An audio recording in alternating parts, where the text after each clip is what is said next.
اب یہ اللہ کے گھر میں جو گیا ہے، عمرے کا ارادہ کیا ہے، اس نے اب 7 چکر اللہ کے گھر کے 7 چکر لگانے ہیں۔ اللہ کے گھر کا طواف کرنے کے لیے جب بندہ چکر لگائے گا، سب سے پہلے حجر اسود کو چومے گا۔ آغاز کیسے ہوگا؟ ہاں جی، حجر اسود کو چومے گا۔ حجر اسود کیا ہے؟ جنتی پتھر ہے۔ کیا ہے؟ جنتی پتھر۔ یہاں پر جو جنتی پتھر ہو اس کو چوما جاتا جا رہا ہے۔ جو جنت کے مالک ہیں، مدینے والی سرکار، جن کے صدقے سے جنت ملتی ہے، یہ تو جنت کا ایک پتھر ہے، یاقوت۔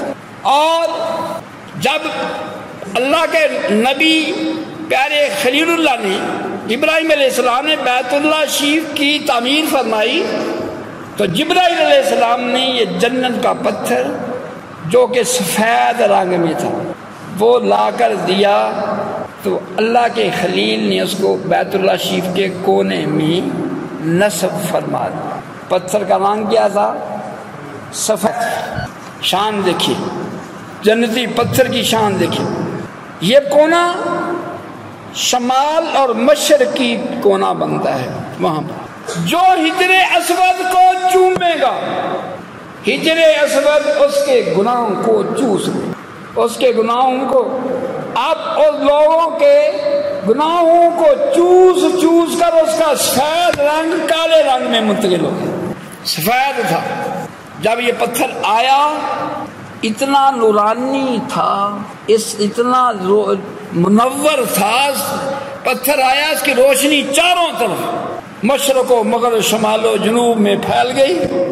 اللہ تعالیٰ نے اس کے اوپر ایک پردہ ڈال دیا ہے کہ اب اس کی روشنی اس میں پردے میں ہے، ہر کوئی نہیں دیکھتا۔ میں نے پہلے عرض کیا، آنکھ والا تیرے جوبن کا تماشا دیکھے، دیدہ کور کو کیا نظر آئے کیا دیکھے۔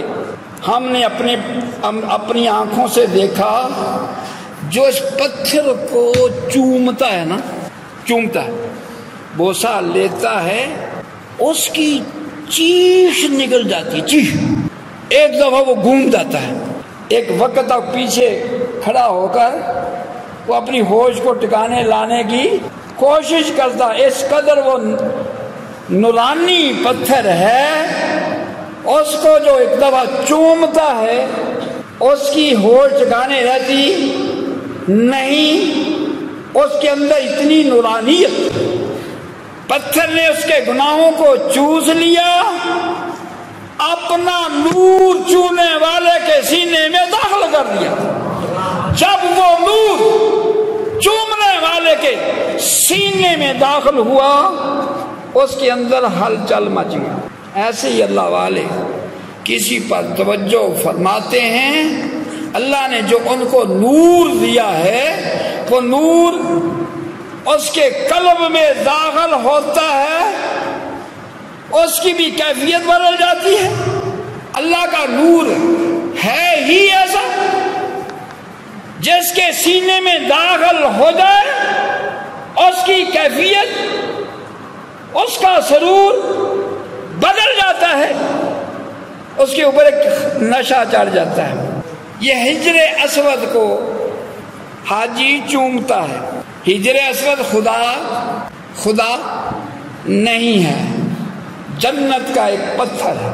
بیت اللہ شریف میں 2 جنتی پتھر ہیں، ایک حجر اسود، ایک مقام ابراہیم۔ حجر اسود بیت اللہ شریف کے کونے میں نصب ہے، اور مقام ابراہیم جس جگہ پر ابراہیم علیہ السلام بیٹھا کرتے تھے، ابراہیم علیہ السلام کے بیٹھنے کی جگہ تو مان جائیں۔ اب دیکھیں اللہ کے بندوں کی شان دیکھیں، جہاں ابراہیم علیہ السلام بیٹھا کرتے تھے وہ پتھر وہاں پر نصب ہے۔ اللہ کا حکم ہے، وَاتَّخِذُوا مِن مُقَامِ إِبْرَاهِيمَ مُصَلًّى، مقام ابراہیم کو مصلی بناؤ، وہاں نفل پڑھو۔ ہر حاجی کے لیے حکم ہے جب تو طواف کر لے اب نفل پڑھ اب مقام ابراہیم کے پاس، مقام ابراہیم جتنا مرضی رش ہوتا ہے حاجی کی کوشش ہوتی ہے کہ میں حجر اسود کے پاس قریب سے قریب تر نفل پڑھوں، سین بڑا کھلا ہے، لیکن حاجی کی کوشش کہ میں ادھر نفل پڑھوں، کیوں؟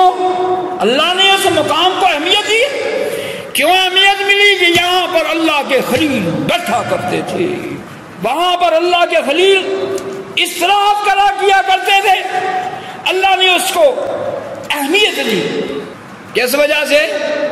اللہ کے خلیل وہاں بیٹھا کرتے تھے، اس پتھر کو اہمیت ملی، اللہ کے خلیل ابراہیم علیہ السلام اس پتھر پر کھڑے ہو کر بیت اللہ شریف کی تعمیر فرمائی، پتھر نے گو کا کام کیا، جتنی دیوار اونچی ہوتی گئی پتھر بھی اتنا اونچی بلندی پر، گو کا کام ہوا میں اڑ کر، یہ شان ہے اللہ کے نبی کی، جب جہاں اللہ کے نبی کے قدم مبارک لگ جاتے ہیں وہ مردہ بھی زندہ ہو جاتا ہے۔ دادا گنج بخش علی جوہری نہ پیغمبر ہیں نہ نبی ہیں، اللہ کے نبی کے غلاموں کے غلاموں کے غلاموں کی جب مقابلہ ہوا ہندو جوگی سے، آپ نے اپنے جوتوں کو اشارہ فرمایا جوتوں کو، جوتوں میں جان آ گئی اور جوتوں میں جان گئی، دادا صاحب نے اپنے جوتوں کو کھڑاووں کو حکم دیا، اشارہ فرمایا، وہ ہوا میں اڑی، اس جادوگر کے سر میں لگنے لگی۔ میں تو اللہ کے نبی کی بات کر رہا ہوں، یہاں تو نبیوں کے غلاموں، سچے غلاموں کو اللہ تعالیٰ یہ شان اور رتبے عطا فرماتا ہے، یہاں پر یہ عام نبی کی بھی بات نہیں، اللہ کے خلیل کی بات ہے۔ فرمایا وَاتَّخِذُوا مِن مقام ابراہیم مصلی، مقام ابراہیم کو اپنی جائے نماز بناؤ۔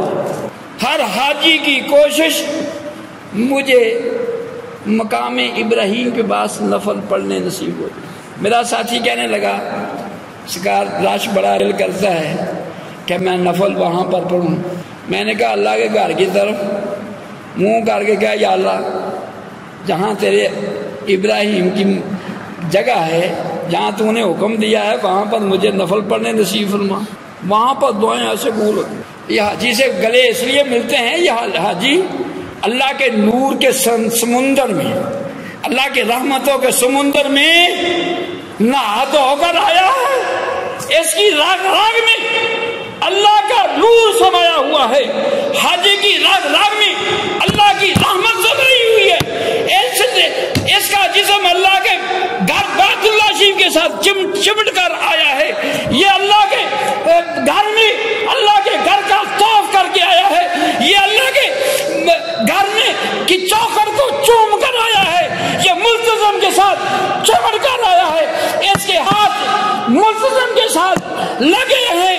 اس کے ہاتھ اللہ کے گھر کے چوکر کے ساتھ لگے، وہاں سے زاروں قطار رو کر آیا ہے، اللہ کی رحمتیں، اللہ کا نور، اس کی برکتیں لوٹ کر آیا ہے۔ کیوں حاجی سے ملا جاتا ہے؟ کشش ہوتی ہے، جو قدردان ہوتے ہیں وہ حاجی کو ایئرپورٹ پر جا کر ملتے ہیں، محبت کرتے ہیں، پیار سے ملتے ہیں، پھر کہتے ہیں میرے لیے دعا کر۔ حاجی سے کہتے ہیں جو وہاں سے آیا ہے، حاجی وہاں سے آیا ہے، اس کی دعائیں قبول، دعاؤں میں تاثیر آ گئی، دعا میں یہ بندہ وہی تھا، یہ بندہ وہی تھا جو ہم سے جدا ہو کر گیا، بندہ کیوں جی؟ بندہ وہی تھا جس کو ہم نے اللہ کے گھر میں بھیجا تھا، اب واپس آیا ہے، ہر بندہ محبت سے اس کے ساتھ چمٹ رہا ہے، اس کو گلے مل رہا ہے، اس کی پیشانی کو چوم رہا ہے، اس کے ہاتھوں کو بوسہ دے رہا ہے۔ وجہ کیا ہے؟ یہ اللہ کی رحمت کے سمندر میں غوطہ زن ہو کر آیا ہے، اللہ کے نور کے سمندر میں غوطہ زن ہو کر آیا ہے، یہ اللہ کے گھر کے ساتھ غلاف کعبہ کے ساتھ چمٹ کر آیا ہے، یہ حتیم کعبہ کے اندر نفل پڑھ کے آیا ہے، یہ مذہب رحمت اللہ کی رحمت کا پردانے کے نیچے سجدہ ریز